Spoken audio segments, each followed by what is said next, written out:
So Mechanical Hymns was a project that I technically started in 2010, and it started with the showing of a modified sewing machine that was using tape loops in an exhibition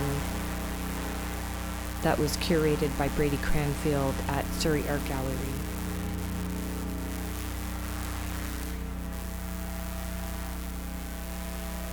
At the time I was actually working a lot with like remodifying objects to become sound objects and instruments, and so I had worked with other machines, typewriters, and metal and other types of materials to try to create instruments, but it felt like it was time to work with a sewing machine. And that piece was called Work is Worship. And at that time, I was really exploring the idea of these soundscapes that I had grown up with around my parents working in factories, and the idea that these humming drones that were happening in the factories from the machines really reminded me a lot of like the types of drones that we grew up with, in the temple and stuff like that. And as a kid, I always had these, I was always really surprised at how mechanical religion felt. Like it felt like this like really drony mechanical thing. And I remember when I was young and in the temple and I'd watch people around me pray and sing, I always thought everyone was kind of like robots. Like I actually found it very machine-like. And that's not to say a negative thing. It's just that it reminded me a lot of the machines. And so then, 10 years or so more passed. And what actually happened with that piece was it was not robust because I had used tape, and I didn't realize at the time, I don't know how I didn't realize that the tape wouldn't have lasted an exhibition length, and it broke pretty fast. So I was a little bit disappointed with my own progress on the piece, so I kind of put it down, and then I came back to it, and I decided to revisit the piece. And since then, I've been really putting a lot of commitment into the project to see it show up. So now it's had 4 different iterations so far, all under different names, but the overarching project is Mechanical Hymns.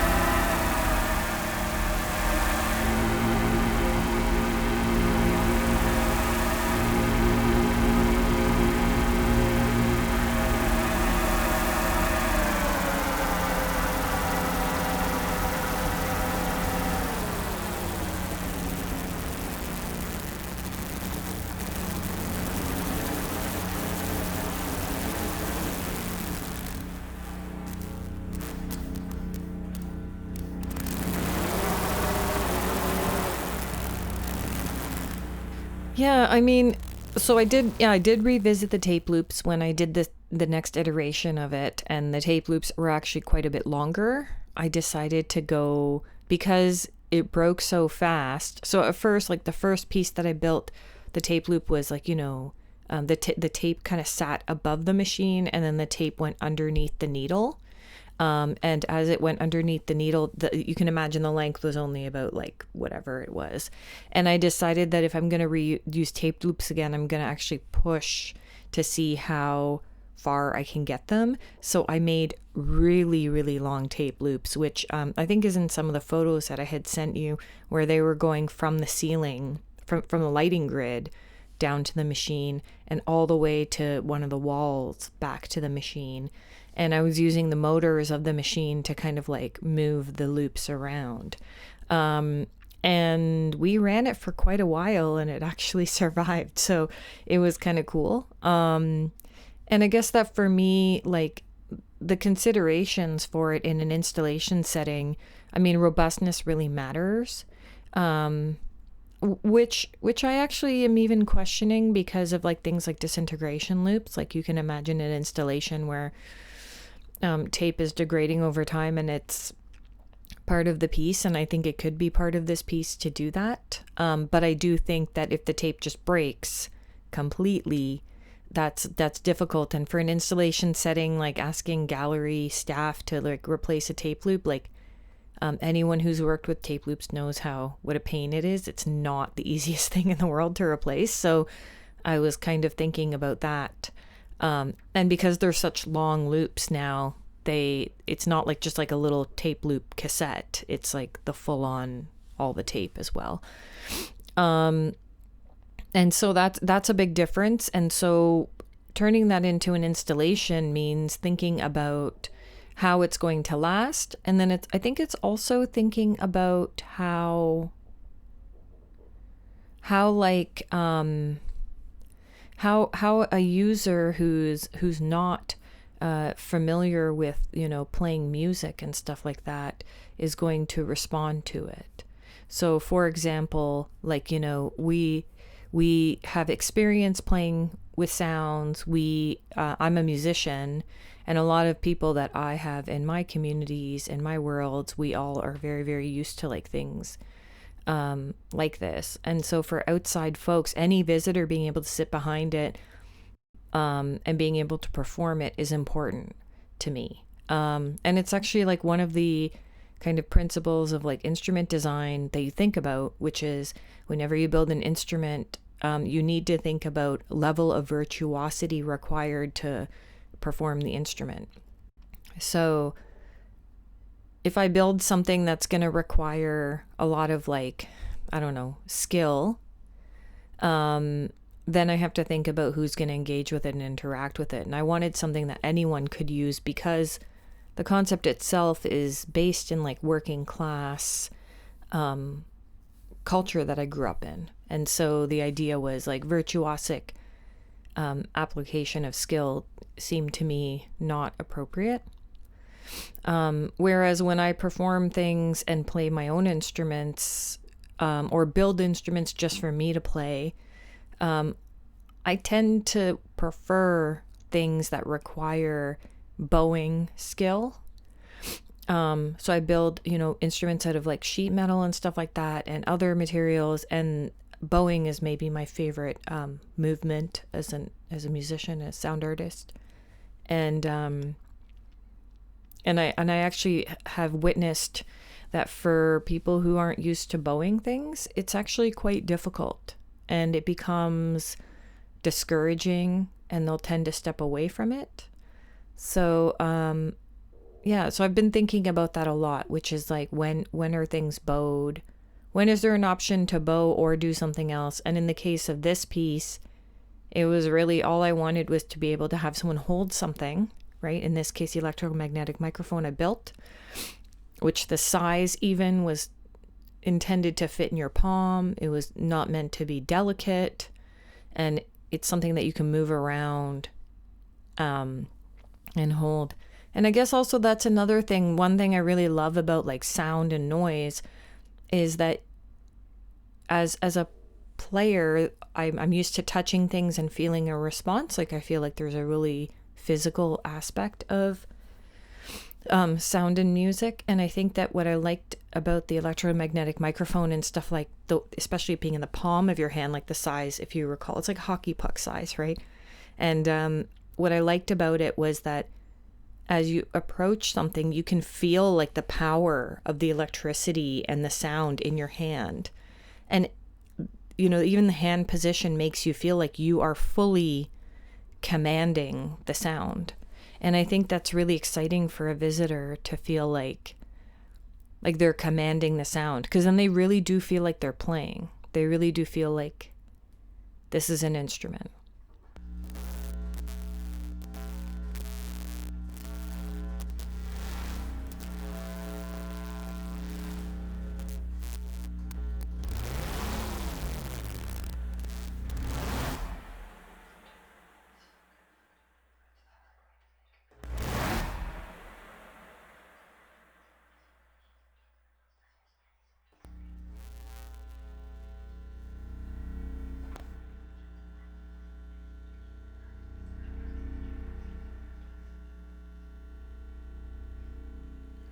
Is part of the work to try to bridge that gap and get people to thinking about playing sound rather than just being a consumer of it through listening consumption on devices and so on?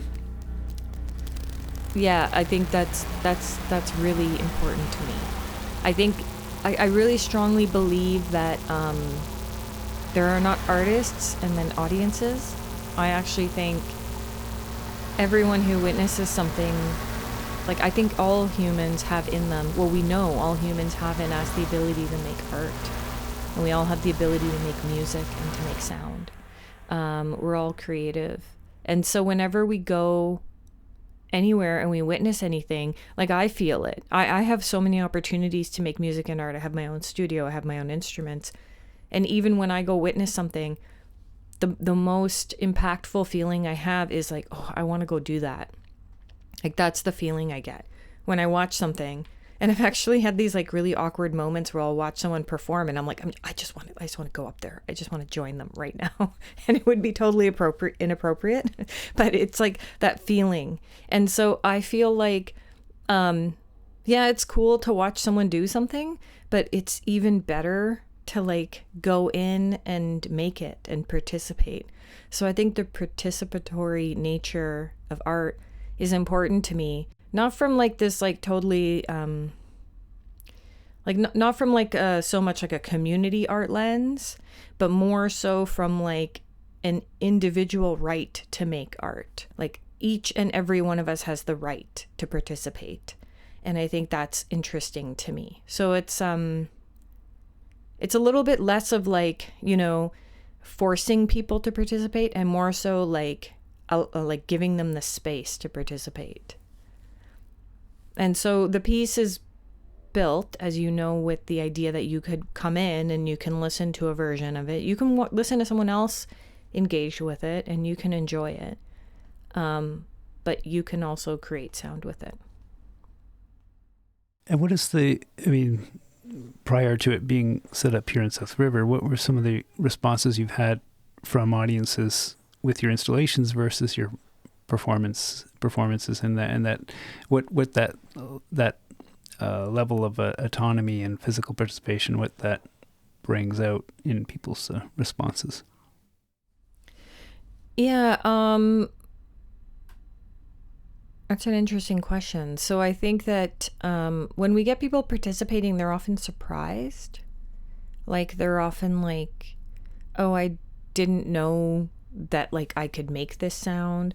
I think a lot of people are really surprised that they're actually quite a bit more creative with it. I've always felt like the best sound artists are like non-sound artists because they hear things and they hear things that we as sound artists who practice this every day have decided are like overdone, or that we're like, yeah, whatever. I've done that before. I've heard that before. Like we're not listening with fresh ears. And so people who don't work with sound regularly, they're bringing out things that I forgot are like really amazing and cool sounding. And they'll tend to get hung up on it. And so you'll get people like doing cool rhythms or like trying to pull out things you wouldn't even think of. So I think that the responses immediately are just that people are like really excited about sound. I think the electromagnetic waves in particular, because they're already like so non-musical in some sense, it's just electricity. People feel like, it feels like people have given themselves more permission to just like go for it. I was surprised that people were not more turned off by the volume and the noise aspect of it. Like, I think that we underestimate audiences and visitors of works. We assume that people don't want noise. They need things to be musical. They need things to be like in a particular structure, but actually they're way more open to those things. And texture, I think, really speaks to people. I think when I perform it, it kind of feels like all my other performances. Like it feels like people are watching it and they're kind of like, oh, cool. But it's also like, it keeps it in that realm of being like unattainable, or like they're doing something like there's almost like there's not that connection between the sound and the person in the same way. And it gets treated like something that they can't do. And so that's why it's so important to me that people actually activate and interact, because I think it builds an interest in sound art. I mean, I'd love to like ask sound artists if they would even care about sound art if they weren't making it. Like, I just don't know if it's possible to like care that much as we do about this without being part of it. You know, when you're doing a soundscape recording, if you're not recording it and in the space and witnessing and hearing later what you're doing, that's like, that relationship is important. And so I feel like if we want audiences to care about sound work, I think that we need to really share that experience that we have and not just keep it for ourselves. That experience needs to be open to others. And I think that if we're like, the way that music to me is a little different than sound art, because music to me falls in the realm of like, it's almost like storytelling. And so I think that with music, there's like, you're expressing a story or a perspective. With sound art, it's an experience. So when you're not having that experience, I don't know if you can have the same relationship to it. You mentioned your background being around garment factories, and that there's a kind of a whispered text in the piece, and I was wondering if that refers to that experience or expands on that in some way. Yeah, I mean, the whispering came up with the work that you and I did as we were building the piece and getting, and really trying to resolve this interesting box. I love boxes, like I love limitations, and there was this limitation in this box of the fact that NAISA in South River is based in a space that is shared with a cafe. And so the cafe is a space, and then like the cafe is awesome. It's like great food. It's very affordable. It's a space that people will use. And there was something about like having a piece that didn't blend with the space, that didn't fit well with me. So I had sounds in mind I wanted for the piece, but once I entered the space and I got a feel for it, I realized that it needed some state that was harmonious with the environment and the space it was in. And so when we talked about it, and the idea of something quiet coming up was conceived, I realized that conceptually whispers were super appropriate for the piece. And that was because the piece has voices in it, which we didn't incorporate into the NAISA version exactly, but the piece, Mechanical Hymns as a concept, is a soundscape made up of drones from machines or from religious instruments and music. Could be either. Machine sounds, electromagnetic waves, and mechanical sound sources, either vibrations or otherwise. Like the geophone we used, I've used contact mics and stuff like that. And then the final sonic element is voices. And so these voices were done in multiple languages, in my case South Asian languages, that were reciting different phrases from feminist text, but then realizing we needed a quieter sonic palette for, the regular cafe state, the whispering became appropriate, because I realized that the voices in the piece, the way that I had it, were functioning to be loud. Because what would happen is in the factories, the women would speak while they're working, and they would be like shouting over the machines. And I found that super interesting as a kid, because you just didn't hear women in your community talk so loudly, and especially the content of what they were talking about in this private space was really radical and something you just didn't hear culturally in places like the home and the temple and whatnot. But they were loud. What I found exciting about the loudness of the voices was, first of all, they were in competition with the machines and they won. Like, they could get their voices louder than these machines. So these gigantic, big industrial machines that took up tons of space, made tons of noise, their voices could move above that. The other thing I found interesting is that their voices and the machines would drown out this religious music. And for me, the religious music kind of represented some of the cultural oppression that I was feeling, some of the cultural impositions I was feeling. I appreciate the culture I'm from, but I also grew to understand after a while that those things started to represent specific things for me as a young woman growing up in those cultures. But then also, finally, what was also interesting was that these voices with all the different languages became their own type of like noise or cacophony, where you heard a bunch of voices, but in the end, it was just like a really nice texture.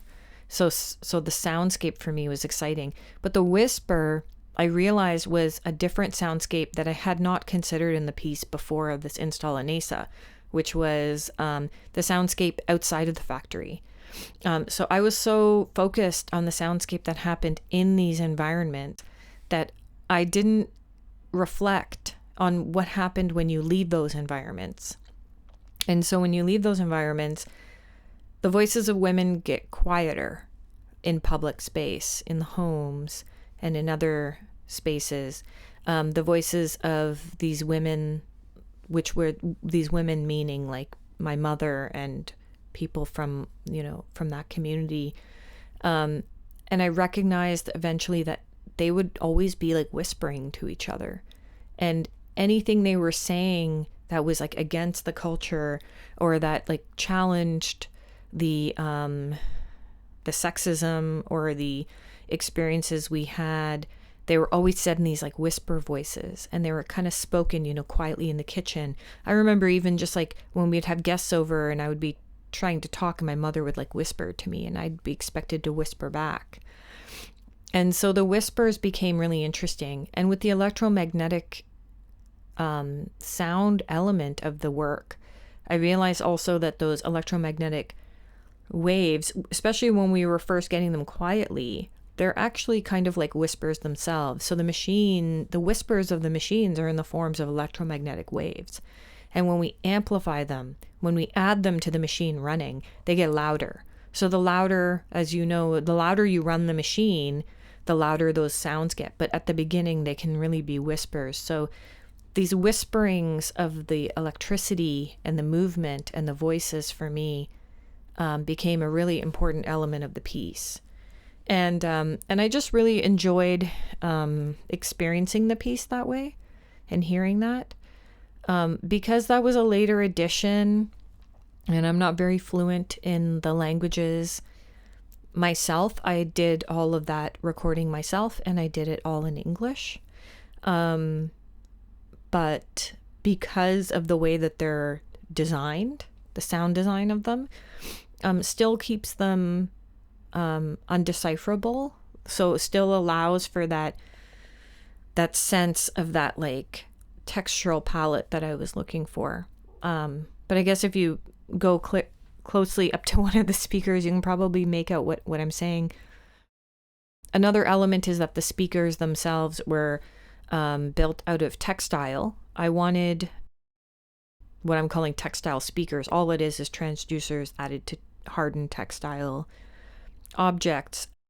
I didn't know what I wanted the shape of the objects to be. All I knew was that I wanted them to be hard on top and soft on the bottom, which to me also reflected the experiences of women, where we have a hard shell and soft inside or a soft outside and a hard inside, and what socially we're expected to be in terms of being hard and soft.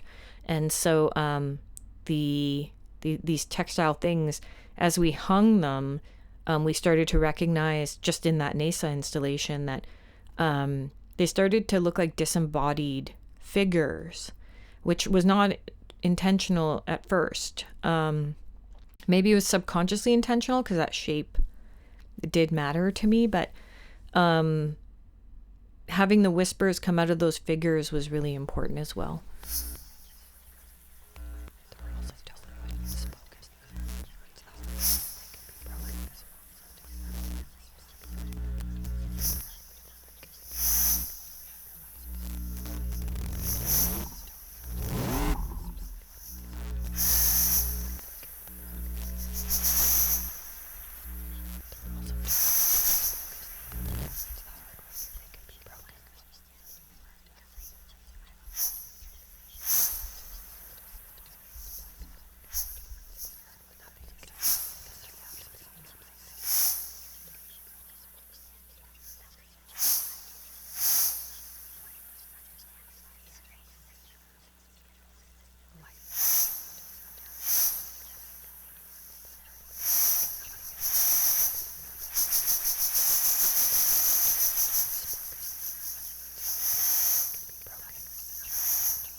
I was interested in this kind of in your piece. There's a kind of meeting point between uh, language and aesthetic experience and noise as and function. Like all those things kind of collide together into the same sounds often. You were mentioning earlier on about the how you found the religious services to be kind of mechanical, yet they're performing a kind of ritualized, activity, and then there's mechanical sounds that you appreciate their aesthetic beauty of, or aesthetic interest in them. So it's just interesting how these things, these levels intermix, and I was wondering if the part of the interest in making installations is that's more apparent than it might be in a on an album on Bandcamp or or a performance even? Yeah, I think so the communication sounds are new. I'll speak to that last because that's really new for me. Um, the mechanical sounds and the noise are have been a part of my practice for like 25 years plus. I've always been interested in mechanical sounds and noise. I think that the mechanical industrial sounds are just a deep part of like noise subculture, noise music, industrial music, power electronics, all these genres have always used mechanical sounds, machines, and further in genres like harsh noise and noise, it's the relationship of source to sound is actually kind of a big thing. Like it's very rare for me to do a noise performance and to not have my sound source available, and to drive from it. And conceptually, we will often do concepts based on the sound source. So my sound sources have been metal, chain, machines, for many years, and I think that those are, as a noise artist, those are exciting sound options because they really they have the ability to bring they have ability to bring out like these really exciting textures, which is like where noise really is focused, I think, on texture. And so that's kind of been a big part of my practice the whole time. And I think that like when it comes to like things like religious drones and machines and mechanical things, I think that's more like my interest in like understanding how we operate socially in the world. I'm really intrigued by this. I actually I'm writing a play that I showed in 2024. I showed an early workshop of it, and the play is called The Coward. And it's basically a play about two beings that are LARPing as humans. And I'm still trying to figure out who they are, but I think they might be humans LARPing as humans. And that's how I feel like we're like moving through the world. Like I feel like we're just like I'm waking up in the morning and I'm pretending to act like how a human acts, even though I'm a human. And so I think the machine nature, when humans start to act like machines, I feel like we're doing exactly that. We're trying to understand being human through doing it in a really mechanical way and then showing back up this way. So those sounds are interesting to me. And you hear those sounds in a lot of like industrial projects, like I would think about a project like Liebach, where they draw a lot of inspiration in their music from like the industrial environment that they're around. But there's something so like human about mechanical moves and like brushing your teeth and working out, and just it just feels like we're just machines pretending to be humans. So that's always been kind of this like obsession of mine. So for me, it's like these sounds are a way to ask questions about why we are the way we are and whether there's another way for us to be. I guess that's the other thing, is like, how do we get out of it? Like, if we can understand it first, maybe we can find our way out. The musical beauty, I mean, I love musical things. So I have a solo experimental violin project called The Nausea. And The Nausea is entirely like these very sad violin songs that disintegrate into harsh noise, or that start with harsh noise and then turn into these violin riffs. And to me, that's again asking those questions and trying to figure them out. I mean, The Nausea is obviously very clearly a Sartre reference, and so I'm already asking those questions. And what I'm really interested in is understanding how do we move between these like very emotional moments, these very, very like human, aesthetic, musical moments, into these noise moments. But then the bigger question behind that is, which of those are actually more human? So something that's like very, very musical is very manipulative. Like I think of film scores, and when it's a very, very emotional score, it's completely manipulating us. And so we have to push back on manipulation. We have to push back on being emotionally manipulated, aesthetically manipulated. And so to me, the answer to that is to break it all into noise, to break it down to its elements, to really find out what it is we are feeling and what we are thinking. So by having a project that like really brings in these beautiful moments that we can then destroy, gives us the opportunity to have that freedom. And so I guess in this piece, because I did make a minor chord out of the hum, and so I was like, okay, here's the musical thing. You can have the musical thing, but I was curious how long people would hang out on the musical thing when they interact with it. And because you can get it to sound very musical, you can get that chord, it can sound totally how you want it to. But then, you can easily pull away from that. And I was, during our talk, during the opening, I was actually really intrigued by the fact that so many people were actually not hanging out so long on that minor chord. They were ready to move into the texture.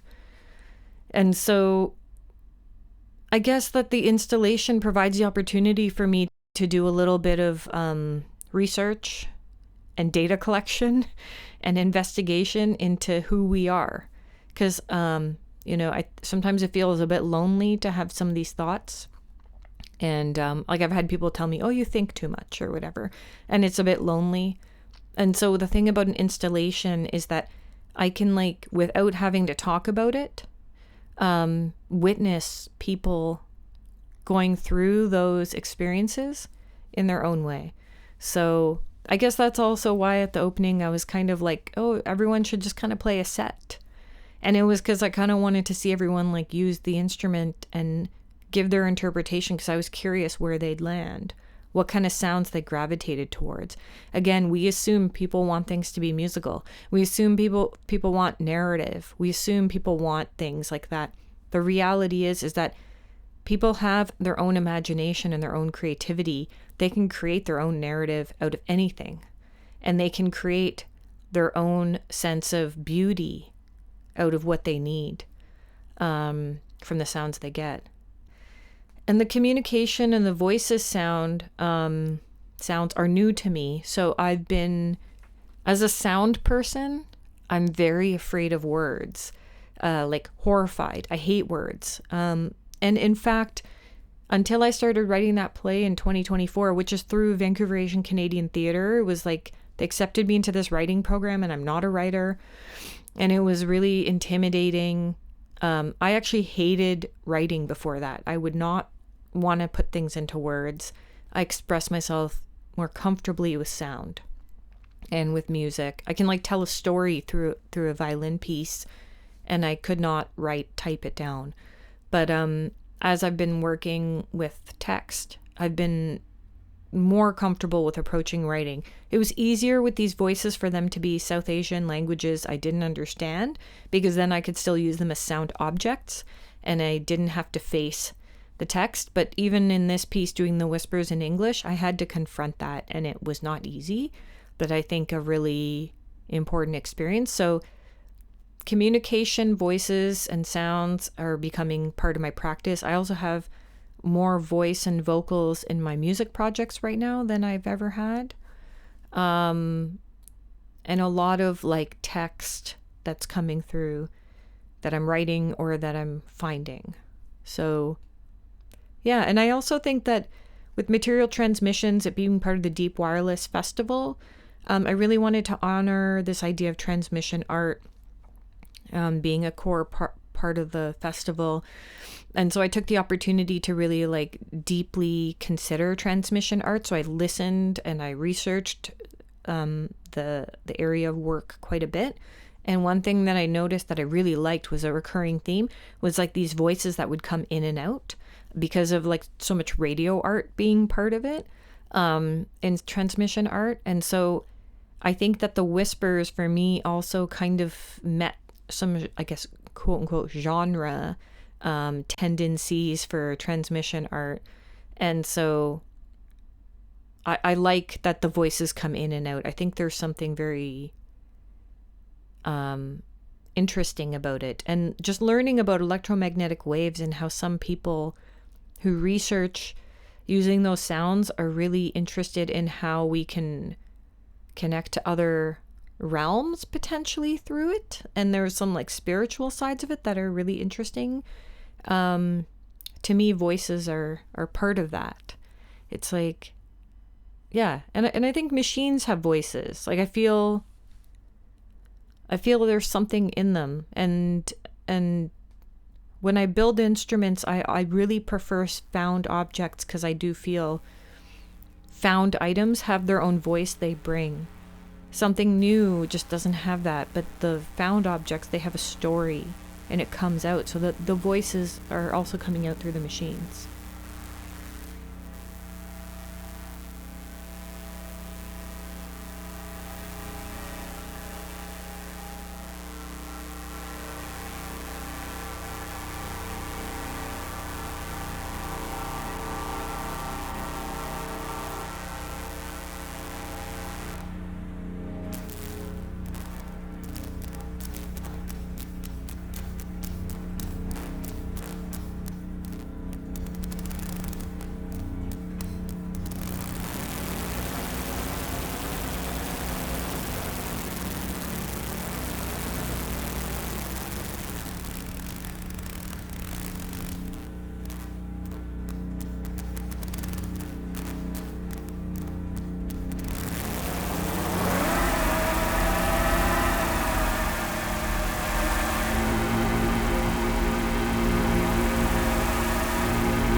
You mentioned genres, and I thought maybe just with the time we have left, whether you could speak a little bit about, because you worked in many different musical genres, and an installation maybe is like another genre, and the transmission art context is yet another genre. And I want to know if because through all that you are exploring noise in these different genres, and so I was interested in how that comes across in different contexts, and maybe there's aspects of ways that we hear noise that we take for granted or don't recognize. Yeah, I think that I think that, like, just even like what, Pauline Oliveros and Hildegard Westerkamp, like all Barry Truax, all those important people from sound art history in Canada have pointed out, is that the listening aspect, the deep listening of the environment around us, is, to me, that was a noise thing. Like I remember taking Arnie Eigenfeld's classes at SFU in electroacoustic music, and I walked away thinking I had just learned about noise. I think my colleagues who were in my classes with me walked away thinking maybe different things, but that's what I took away from it. I basically saw it as like noise study. And so to me, noise is a very broad thing. It can be those really quiet sounds that stay quiet against the loud nothing, against the loud silence. And it can be the very, very loud, which I actually do an entire festival dedicated to like the loudest sounds possible. And so, yeah, to me, I think noise is just this thing that just exists everywhere. My biggest questions about noise right now is like, people's hatred of it, people's anger towards it. And it's, to me, like, it's interesting. You go to suburbia and it's like eerily quiet. And that it's demanded to be so. It's like no one around me should make any noise. And yet you go to any densely populated place and there's noise everywhere. Like you don't really go live in like Tokyo and not expect there to be, well, actually Japan's a bad example because it is actually pretty quiet. But you don't go to like some really densely populated place like New York or like Toronto and expect, you know, downtown Toronto, that everyone around you is just going to be quiet. And so to me, noise became something to really celebrate, because noise to me represented like that there's life, that there's things happening, that people are doing things, that people have family, people have work, people have, and if they have work, that means that they have a way to feed their families. It meant that people are like living. And I think that the sense of entitlement to quiet is a little bit odd. And it's like, I get why people, like, I love going to the forest and being in the quiet, but I also feel like we need to celebrate the sounds of life. I remember being in Sao Paulo, Brazil, and I actually got a recording of this market.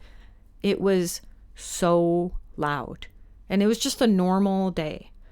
And I was thinking about like what it would be to be, how it feels to be someone who experiences that level of like sonic density as part of your everyday life versus someone who never hears that. And what that means for us, and what that means for tolerance for sound. And when I think of people who, like I think of what's happening in the US, there's a lot of anger towards communities that people don't understand. And when you think about it, when you don't understand what someone's saying, when you don't understand the languages, it is a form of noise. It's something that it just becomes this like texture, right? And that's the point of the languages in my piece, was specifically to use languages I don't know. Like, as I mentioned, a language called Kannada that I hadn't even heard of. Canada it's pronounced. A South Asian language, and I don't understand it. And, you know, it's just sounds. And so I think there's something that we have to think about when we hate the sounds of things we don't recognize, that we aren't familiar with, that we call noise. We immediately denote them as like negative or bothersome. And I think that if we can build a new relationship to things that we aren't used to hearing, we might actually start to have more fulsome experiences in our lives, right? So I think that to me, noise is, it means a lot of things. It's revolution, it's acceptance, it's peace, like being able to find that peace in yourself despite what's going on around you. And then, yeah, deep listening, like, you know, what they were trying to teach us, what these sound artists have been trying to teach us, deep listening. Like, how do you sit and you really just hear the soundscape for what it is? And so when you walk down the street, if you actually just listen, and the way the cars like whiz by you, and the way that people's conversations come in and out, and you start thinking about how it's like panned and how it's spatialized, all these sounds have a new place in your brain,